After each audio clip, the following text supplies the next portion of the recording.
எல்லாருக்கும் வணக்கம். Last Saturday Sunday அமெரிக்காவுக்கும் ஈரானுக்குமான அந்த வார்ல எந்த பாசிட்டிவ் டெவலப்மெண்ட்மே இல்ல. மாறா தொடர் தாக்குதலை தான் ரெண்டு கண்ட்ரீஸ்மே பண்ணிட்டு இருந்தாங்க. சோ அதோட எஃபெக்ட் அப்படிங்கிறது இன்னைக்கு இந்திய பங்கு சந்தைகள்ல ரிஃப்ளெக்ட் ஆயிருக்கு. மார்க்கெட் 23,900 அப்படிங்கிற ரேஞ்சில தான் இன்னைக்கு ஓப்பனே ஆச்சு. லாஸ்ட் வீக் 24,400க்கு மேல க்ளோசிங் வச்சிருந்தாங்க. சோ 500 பாயிண்ட் கிட்ட நெகட்டிவ்ல நிப்டி 50 ஓபன் ஆகி அதே லெவல்ல தான் 2 மணி வரைக்கும் கிட்ட ட்ரேட் ஆயிட்டு இருந்தது. ஸோ லாஸ்ட் ஒரு 1.5 ஹவர்ஸ்ல ஒரு 100 பாயிண்ட் கிட்ட ஒரு அப்வர்ட் மூவ்மெண்ட் நடந்து 24,005 அப்படிங்கிற அந்த பாயிண்ட்ல க்ளோசிங் வச்சிருக்காங்க. பட் இண்டெக்ஸ் 100 பாயிண்ட் ஏறி இருந்தாலும் ஓவராலா பிராடர் மார்க்கெட் அப்படிங்கிறது இன்னமுமே வீக்கா தான் இருக்கு. நிறைய ஸ்டாக்ஸ்ல செல் ஆஃப் அப்படிங்கிறது ரொம்பவே அதிகமா இருக்கு.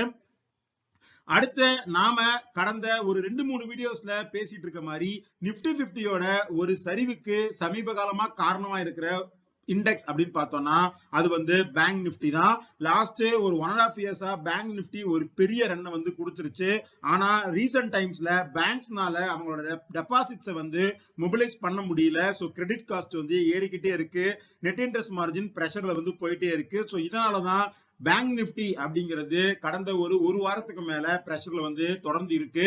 இப்போ இன்னைக்குமே 3% கிட்ட பேங்க் நிப்டி கரெக்டா இருக்கு. அடுத்து தங்கம் பார்த்தோம் அப்படின்னா இன்டர்நேஷனல் மார்க்கெட்ல 1.5% கிட்ட கரெக்ட் ஆகி $5,200 பெர் அவுன்ஸ் அப்படிங்கிற லெவல்ல இருக்கு. இந்தியால கிராமுக்கு 100 ரூபாய் கிட்ட குறைஞ்சு 14,950 ரூபாய் அப்படிங்கிற லெவல்ல ஆபரண தங்கம் சேல் ஆயிட்டு இருக்கு. இன்ஃபிளேஷன் பிரஷர் அப்படிங்கிறது உலகம் ஃபுல்லா மவுண்ட் ஆயிட்டே இருக்கிறதுனாலதான் தங்கத்துல இந்த கரெக்ஷன் அப்படிங்கிறது நடக்குது. ஸோ இதை நான் ஒரு பையிங் ஆப்பர்ச்சுனிட்டி தான் பாக்குறேன். ஆயில் பிரைஸ் தொடர்ந்து இன்க்ரீஸ் ஆகி இன்ஃபிளேஷன் பிரஷர் மவுண்ட் ஆயிட்டே இருந்துச்சு அப்படின்னா கோல்டு கூடி சீக்கிரமே $5,000 கீழே வரதுக்கான வாய்ப்பு அதிகமா இருக்கு அப்படிங்கிற மாதிரி நான் நினைக்கிறேன். அடுத்து ஆயில் பிரைஸ் அப்படிங்கிறது போன சாட்டர்டே சண்டே 2 நாள்ல ஒரு பெரிய மூவ்மெண்ட் கொடுத்துட்டே இருந்தது. 30% கிட்ட ஜம்ப் ஆகி $118 அப்படிங்கிற லெவல்ல ஆயில் போய் ஸ்டாப் ஆயிருக்கு. ஆனா இன்னைக்கு திரும்ப அந்த $118 அப்படிங்கிற லெவல்ல இருந்து $100 $102 அப்படிங்கிற லெவல்ல குறைஞ்சிருக்கு. அதுக்கான காரணம் என்ன அப்படின்னு பார்த்தோம்னா G7 கண்ட்ரிஸ் எல்லாமே ஒரு மீட்டிங்கை போட்டு அவங்களோட ஸ்டோரேஜில் இருக்கிற ஆயில் ஸ்டாக்ஸ்ல 300ல இருந்து 400 மில்லியன் பேரலை இந்த டிமாண்ட மீட் பண்றதுக்கு ரிலீஸ் பண்ண போறதா டிஸ்கஸ் பண்ணிட்டு இருக்கிறதா ஒரு ரிப்போர்ட் வந்திருக்கு. சோ இது இந்த ஆயில் பிரைஸ்ல ஒரு கூல் ஆஃப் கொண்டு வந்திருக்கு. அதுக்கு முன்னாடி $118 வரைக்கும் போயிருந்தது. இப்ப $100 மேல இருக்கு.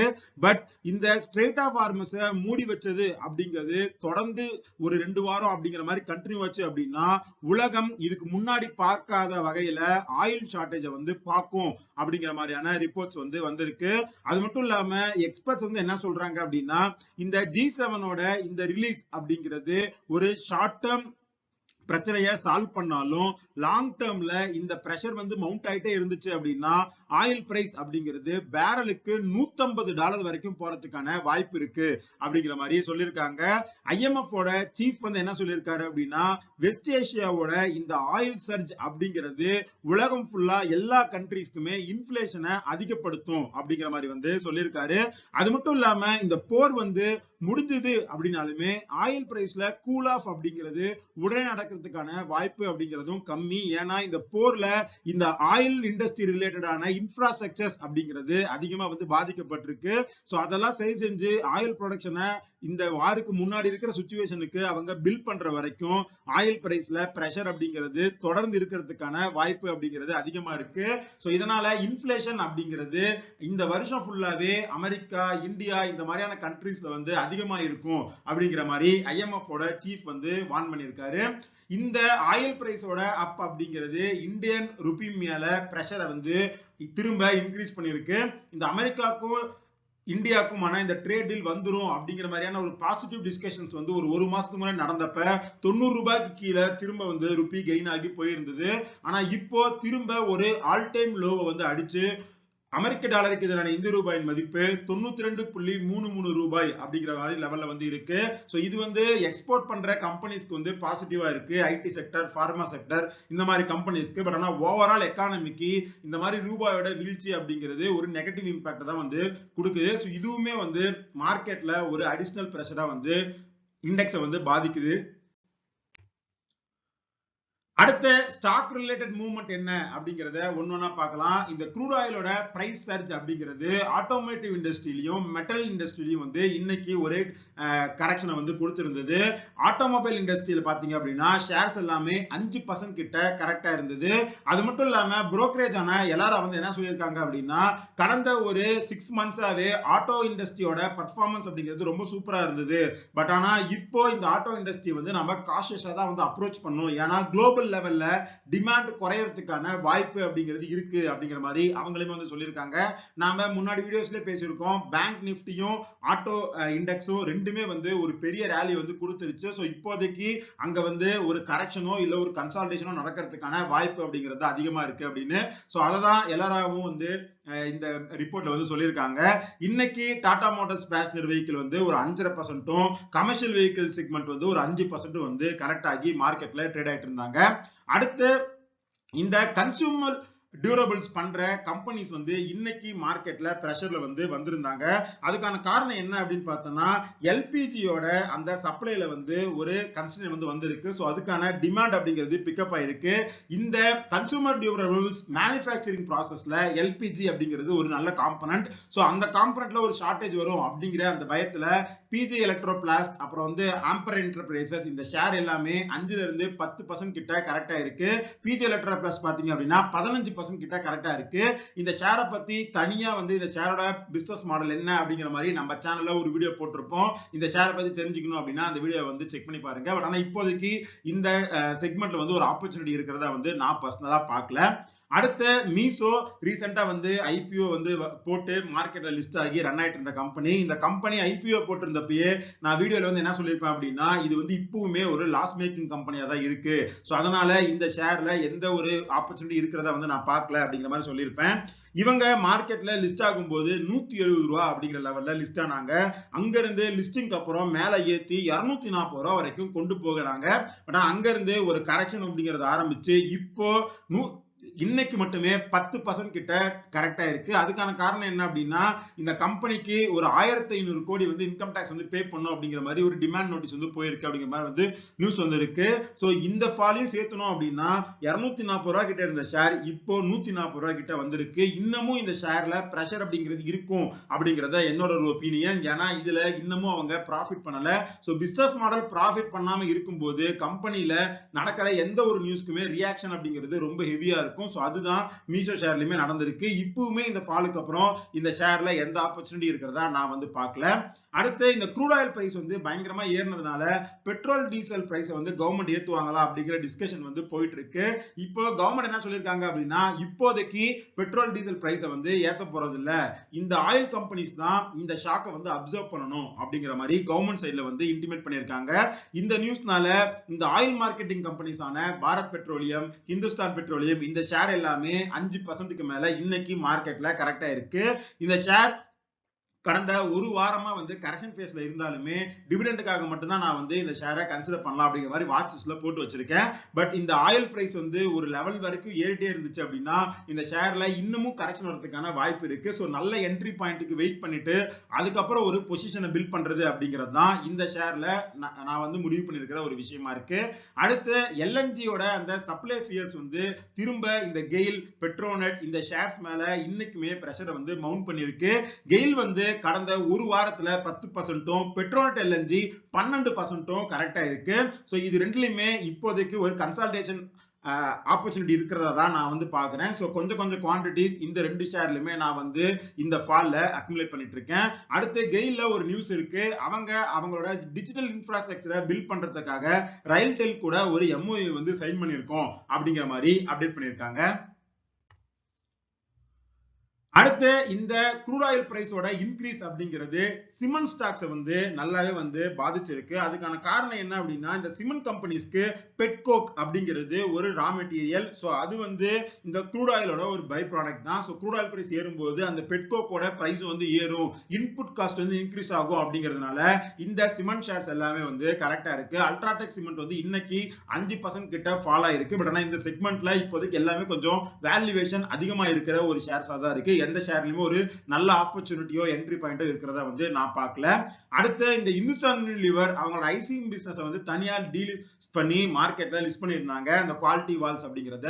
பட் அவங்க லிஸ்ட் ஆனதுக்கு அப்புறமே இந்த ஷேர் அப்படிங்கிறது டவுன் ட்ரெண்ட்லயே தான் இருந்தது. இப்போ இந்த செக்மெண்டோட Q3 ரிசல்ட்ஸ் தனியா வந்து அவங்க ரிலீஸ் பண்ணியிருக்காங்க. அதுல அவங்களோட லாஸ் அப்படிங்கிறது வைடன் ஆயிருக்கு. சோ இந்த நியூஸ்னால திரும்ப குவாலிட்டி வால்ஸ் ஷேர்ல வந்து ஒரு பிரஷர் அப்படிங்கிறது வந்திருக்கு. லிஸ்ட் ஆனதுல இருந்து இப்போ வரைக்கும் ஒரு 14% கிட்ட இந்த ஷேர் நெகட்டிவா தான் வந்து ட்ரேட் ஆயிட்டு இருக்கு. அடுத்து இன்னைக்கு பேங்க் நிஃப்டி வந்து நல்லாவே வந்து கரெக்டா இருந்தது அப்படிங்கறத நாம முன்னாடியே பார்த்திருந்தோம். அதுல குறிப்பா நான் வந்து வாட்ச் லிஸ்ட்ல போட்டு வச்சிருக்கிறேன் HDFC பேங்க் வந்து இன்னைக்கு 3%க்கு மேல டவுன் ஆகி 52 வீக் லோ கிட்ட வந்து இருந்தது. நான் வந்து 825 ரூபாய் அப்படிங்கிற லெவல்ல ஒரு ஷேர் வந்து பை பண்ணியிருந்தேன். இப்போ கொட்டாக் வந்து என்ன சொல்லியிருக்காங்க அப்படின்னா இந்த பிரைசிங் என்ட்ரி பாயிண்ட் அப்படிங்கிறது ஒரு நல்ல வேல்யூ பையா வந்து இருக்கும் HDFC பேங்க்குக்கு அப்படிங்கிற மாதிரி சொல்லியிருக்காங்க. இன்னும் டவுன் சைடு அப்படிங்கிறது கொஞ்சம் லிமிட்டட் தான். பட் ஆனா இதோட வேல்யூ பை அப்படிங்கிற அந்த விஷயம் வந்து இந்த பிரைஸ்ல HDFC பேங்க்குக்கு நல்லாவே இருக்கு அப்படிங்கிற மாதிரி கொட்டாக் வந்து சொல்லியிருக்காங்க. சோ இப்போதைக்கு நான் வந்து இந்த HDFC பேங்கை கொஞ்சம் கொஞ்சமா அக்யூமுலேட் பண்ணிட்டு இருக்கேன். 800 ரூபாய்க்கு கீழே வந்து வந்துச்சு அப்படின்னா இது இன்னமுமே ஒரு சூப்பரான ஒரு பையா வந்து மாறும் அப்படிங்கிறது தான் என்னோட ஒரு ஒப்பீனியனா இருக்கு. அடுத்து நாம இந்த க்ரூட் ஆயில் பிரைஸோட இம்பாக்ட செக்மெண்ட் வைஸ் பார்த்த மாதிரி FMCG ஸ்டாக்ஸ்லயுமே அவங்களோட இன்புட் காஸ்ட் வந்து இன்க்ரீஸ் ஆகிறதுக்கான வாய்ப்பு அப்படிங்கிறது அதிகமா இருக்கு. சோ கம்பெனிஸ் எல்லாமே அவங்களோட ப்ராடக்ட்ஸோட பிரைஸ் வந்து இன்க்ரீஸ் பண்றதை பத்தி டிஸ்கஸ் பண்ணிட்டு இருக்காங்க. இருந்தாலுமே அவங்களோட மார்ஜின்ஸ் வந்து அடிவாங்கும் அப்படிங்கிற பயத்துல FMCG ஸ்டாக்ஸ்லயுமே கரெக்ஷன் அப்படிங்கிறது நடந்துட்டு இருக்கு. சோ இந்த செக்மெண்ட்ல ITCல நான் கொஞ்சம் கொஞ்சமா வீக் ஆன் வீக் இவ்வளவு குவான்டிட்டி அப்படிங்கிற மாதிரி அக்குமுலேட் பண்ணிட்டு தான் இருக்கேன். அடுத்து இந்த பார்மா செக்டர்ல நான் ஃபாலோ பண்ணிட்டு இருக்கிற ஒரு கம்பெனியான சிப்லால ஒரு நியூஸ் வந்திருக்கு. USFD என்ன சொல்லியிருக்காங்க அப்படின்னா சிப்லா வந்து அமெரிக்கால அவங்களோட இந்த ஆன்டி கேன்சர் கேப்சூல்ஸ்ல ஒரு 400-500 கேப்சூல்ஸ் வந்து மேனுஃபேக்சரிங் இஷ்யூஸ்க்காக ரீகால் பண்ணிருக்காங்க அப்படிங்கிற மாதிரி அப்டேட் பண்ணிருக்காங்க. பட் ஆனா இன்னைக்கு இந்த ஷேர்ல பெருசா ஃபால் அப்படிங்கிறது இல்ல. பட் ஆனா 1300 ரூபாய் அப்படிங்கிறது என்னோட ஆவரேஜ் பிரைஸ். சோ அதுக்கு கீழே வந்துச்சு அப்படின்னா இந்த ஷேர்ல நான் வந்து கொஞ்சம் குவான்டிட்டிஸ் அப்படிங்கறத அக்குமுலேட் பண்ணுவேன். அடுத்து ஓவராலா மார்க்கெட்ல என்ன நடந்திருக்கு அப்படின்னு பார்த்தோம்னா இந்த மார்ச்ல அந்த ஒரு வாரத்தோட 4 ட்ரேடிங் செஷன்ல FII 21,000 கோடி கிட்ட வித்ரா பண்ணிருக்காங்க. ஆக்சுவலி பிப்ரவரியில கொஞ்சம் பையிங் சைடுக்கு வந்து வந்திருந்தாங்க. ஆனா மார்ச்ல அவங்க செல் ஆஃப் அப்படிங்கிறது திரும்ப பயங்கரமா வந்து இன்க்ரீஸ் ஆயிருக்கு. அது மட்டும் இல்லாம இந்தியாவோட இந்த வாலட்டிலிட்டி இண்டெக்ஸ் அப்படிங்கிறது இந்த அமெரிக்காவுக்கும் ஈரானுக்குமான இந்த போர் பதற்ற சூழ்நிலையால 22% வந்து ஸ்பைக் ஆயிருக்கு அப்படிங்கிற மாதிரி சொல்லியிருக்காங்க. லாஸ்ட் இயரோட கம்பேர் பண்ணும்போது வாலட்டிலிட்டி இண்டெக்ஸ் வந்து 119% கிட்ட வந்து ஹையா வந்து ட்ரேட் ஆயிட்டு இருக்கு. சோ இது மார்க்கெட்ல ஒரு பிரஷர் இருக்கு, அதுவும் செல்லிங் பிரஷர் வந்து கன்சிஸ்டன்டா இருக்கு அப்படிங்கறது தான் நமக்கு காட்டுது. சோ மார்க்கெட்ல பை பண்றது அப்படிங்கறத ஒரே பாயிண்ட்ல பல்கா பண்ணாம கொஞ்சம் வெயிட் பண்ணி ஒரு லெவலும் ஒரு ஸ்டாக்குக்கு செட் பண்ணி பை பண்றது அப்படிங்கிறது தான் இந்த மாதிரி வாலட்டிலிட்டி அதிகமா இருக்கிற டைம்ல நாம பண்ண வேண்டிய முக்கியமான விஷயம். அடுத்து ICICI செக்யூரிட்டிஸ் வந்து என்ன சொல்லிருக்காங்க அப்படின்னா ஆயில் பிரைஸ் வந்து $100 மேல தொடர்ந்து வந்து இருந்துச்சு அப்படின்னா அது நிப்டில இன்னுமே 10% கரெக்ஷனை கொண்டு வரதுக்கான வாய்ப்பு அப்படிங்கிறது அதிகமா இருக்கு அப்படிங்கிற மாதிரி சொல்லியிருக்காங்க. அது மட்டும் இல்லாம நிப்டி 50யோட PE அப்படிங்கிறது இப்போ 20க்கு மேல இருக்கு. சோ 10% கரெக்ஷன் அப்படிங்கிறது நடந்துச்சு அப்படின்னா PE 18 கிட்ட வரதுக்கான வாய்ப்பு அப்படிங்கிறது அதிகமா இருக்கு அப்படின்னு சொல்லியிருக்காங்க. சோ 18 PE லாம் வந்துச்சு அப்படின்னா லாங் டேர்ம்க்கு நிப்டி இண்டெக்ஸ்ல இன்வெஸ்ட் பண்றது அப்படிங்கிறது ஒரு சூப்பரான ஆப்பர்ச்சுனிட்டியா இருக்கும் அப்படிங்கிற மாதிரி நான் வந்து நினைக்கிறேன். அடுத்து டெக்னிக்கல் லெவல்ல பார்த்தோம் அப்படின்னா எக்ஸ்பர்ட்ஸ் எல்லாரும் என்ன சொல்லியிருக்காங்கன்னா இந்த அமெரிக்காவுக்கும் ஈரானுக்குமான வார் வந்து எஸ்கலேட் ஆயிட்டே இருந்துச்சு அப்படின்னா ஒரு பாயிண்ட் ஆஃப் டைம்ல 22,000 வரைக்கும் மார்க்கெட் வரதுக்கான வாய்ப்பு இருக்கு. வர்ஸ்ட் கேஸ் சினாரியோல 19,000 வரைக்கும் போறதுக்கான வாய்ப்பு இருக்கிறதா டெக்னிக்கலா வந்து அனலிஸ்ட் எல்லாமே சொல்லியிருக்காங்க. பட் இது எல்லாமே இந்த வார் வந்து எப்படி போகுது, எப்படி எஸ்கலேட் ஆயிட்டே இருக்கா, இல்ல கொஞ்சம் ரெண்டு பேரும் வந்து பேச்சுவார்த்தை பண்ணி ஏதாவது ஒரு சமாதானம் அப்படிங்கிற லெவல்ல வந்து போகுதா அப்படிங்கறது பொறுத்து தான் வந்து நடக்கும் அப்படிங்கிற மாதிரி சொல்லியிருக்காங்க. அடுத்து நியூஸ் பேப்பர்ஸ்ல இன்னைக்கு இந்த ஃபால்ல எஸ்ஐபில இன்வெஸ்ட் பண்றவங்களும் சரி, மார்க்கெட்ல ஷேர்ஸ் வாங்கி இன்வெஸ்ட் பண்றவங்களும் என்ன பண்ணும் அப்படிங்கிற மாதிரி 2 ஆர்டிகல் எழுதியிருந்தாங்க. அதுல அவங்க என்ன சொல்லியிருக்காங்க அப்படின்னா, எஸ்ஐபி அப்படிங்கிறது டிசைன் பண்ணப்பட்டது இந்த மாதிரியான ஒரு அன்சர்டனிட்டி பீரியட்ல இன்வெஸ்ட் பண்றதுக்கான ஒரு இன்ஸ்ட்ருமெண்ட் தான். சோ இப்போ நீங்க ஒரு மியூச்சுவல் ஃபண்ட்ல எஸ்ஐபி பண்ணிட்டு இருந்தீங்க அப்படின்னா இந்த ஃபால்ல எஸ்ஐபியை கண்டினியூ பண்ணுங்க, ஸ்டாப் பண்ணாதீங்க. ஏன்னா அப்படி கண்டினியூ பண்ணும்போது தான் அந்த ருபி காஸ்ட் ஆவரேஜிங் அப்படிங்கிறது ஒர்க் ஆகும். ஃபால் நடந்துட்டு இருக்கும்போது இன்னும் ஃபால் வரட்டும், அது வரைக்கும் நான் எஸ்ஐபியை வந்து நிறுத்தி வைக்கிறேன் அப்படிங்கிறது உகந்ததா இருக்காது. ஏன்னா பாட்டம் எங்க வரும் அப்படிங்கிறத யாராலுமே வந்து கெஸ் பண்ண முடியாது. சோ நீங்க எஸ்ஐபி பண்ணிட்டு இருக்கீங்க அப்படின்னா அந்த எஸ்ஐபியை எந்த டிஸ்டர்பன்ஸும் பண்ணாம அப்படியே வந்து கண்டினியூ பண்ணுங்க. உங்களுக்கு கான்பிடன்ஸ் அதிகமா இருக்கு அப்படின்னா அந்த எஸ்ஐபிக்கு மேல ஒன் டைம் இன்வெஸ்ட்மெண்டா ஏதாவது ஒரு அமௌண்ட்டை எந்தெந்த பாயிண்ட்ல வந்து இன்வெஸ்ட் பண்ணலாம் அப்படிங்கிற மாதிரி வந்து பிளான் பண்ணுங்க அப்படிங்கிறது தான் அனலிஸ்டோட ஒரு டேக் அவேவா இருக்கு. அடுத்து நீங்க வந்து ஒரு ஸ்டாக்ல வந்து பை பண்றீங்க, எஸ்ஐபி பண்ணாம ஸ்டாக் வந்து இன்வெஸ்ட் பண்றீங்க அப்படின்னா அங்கேயுமே பல்கா வந்து எந்த லெவல்லையும் வந்து பை பண்ணாம ஸ்டாகர்டு மேனரா இந்தந்த என்ட்ரி லெவல்ல இவ்வளவு பர்சன்ட் வந்து நான் வந்து இன்வெஸ்ட் பண்ண போறேன் அப்படிங்கறத பிளான் பண்ணிட்டு அதை வந்து பை பண்றது அப்படிங்கிறது தான் இந்த மாதிரியான ஒரு மார்க்கெட் ஒரு ஃபால்ல வந்து இருக்கும்போது ஒரு நல்ல இன்வெஸ்ட்மெண்ட் மெத்தடா இருக்கும் அப்படிங்கிற மாதிரி அனலிஸ்ட் வந்து சொல்லியிருக்காங்க. அடுத்து இந்த ஏசியன் மார்க்கெட்ஸ்ல பிரஷர் அப்படிங்கிறது போன ஒரு வாரமா தொடர்ந்து வந்து இருந்துட்டு இருந்தது. ஆனா அமெரிக்கன் மார்க்கெட்ல பெருசா வந்து அந்த அளவுக்கு பிரஷர் அப்படிங்கிறது இல்ல. பட் ஆனா இந்த ஈரானோட வார் அப்படிங்கிறது கண்டினியூ ஆகும் பட்சத்துல க்ரூட் ஆயில் பிரைஸ் திரும்ப வந்து $100 மேல $120 $130 போச்சு அப்படின்னா அமெரிக்கால அவங்களோட இன்ஃபிளேஷன் அப்படிங்கிறது அதிகமாகும். சோ அப்ப ஃபெட் வந்து கண்டிப்பா ரேட் பண்ண மாட்டாங்க, ரேட்டை வந்து ஹைக் பண்ணுவாங்க அப்படிங்கிற மாதிரி ரிப்போர்ட்ஸ் வர ஆரம்பிச்சு அப்படின்னா அமெரிக்கன் மார்க்கெட்லயுமே ஒரு கரெக்ஷன் வரதுக்கான வாய்ப்பு அதிகமா இருக்கிறதா அனலிஸ்ட் எல்லாருமே சொல்லியிருக்காங்க. சோ இதெல்லாம் தான் இன்னைக்கு நாம மார்க்கெட்ல தெரிஞ்சுக்க வேண்டிய முக்கியமான விஷயங்கள். இந்த வீடியோல நாம நிறைய ஷேர்ஸ் பத்தி டிஸ்கஸ் பண்ணிருக்கோம். இந்த ஃபால்ல எஸ்ஐபில எப்படி இன்வெஸ்ட் பண்ணணும், ஷேர்ஸ்ல வந்து எப்படி இன்வெஸ்ட் பண்ணணும் அப்படிங்கறதையும் டிஸ்கஸ் பண்ணிருக்கோம். சோ இதெல்லாம் தான் உங்களுக்கு ஹெல்ப்ஃபுல்லா இருக்கும் அப்படின்னு நான் நம்புறேன். இந்த வீடியோ பிடிச்சிருந்தா இந்த வீடியோ லைக் பண்ணுங்க, நம்ம சேனலை சப்ஸ்கிரைப் பண்ணுங்க. இந்த வீடியோல நம்ம டிஸ்கஸ் பண்ண எல்லா விஷயங்களுமே ஒரு இன்ஃபர்மேட்டிவ் பர்பஸ்க்கு தான். நீங்க இன்வெஸ்ட் பண்றதுக்கு முன்னாடி பர்சனலா ரிசர்ச் பண்ணுங்க, ஒரு செபி ரிசர்ச் செக் பண்ணிட்டு அதுக்கப்புறம் இன்வெஸ்ட் பண்ணுங்க. இதே மாதிரி இன்னொரு வீடியோ உங்களை மீட் பண்றேன். அது வரைக்கும் நன்றி, வணக்கம்.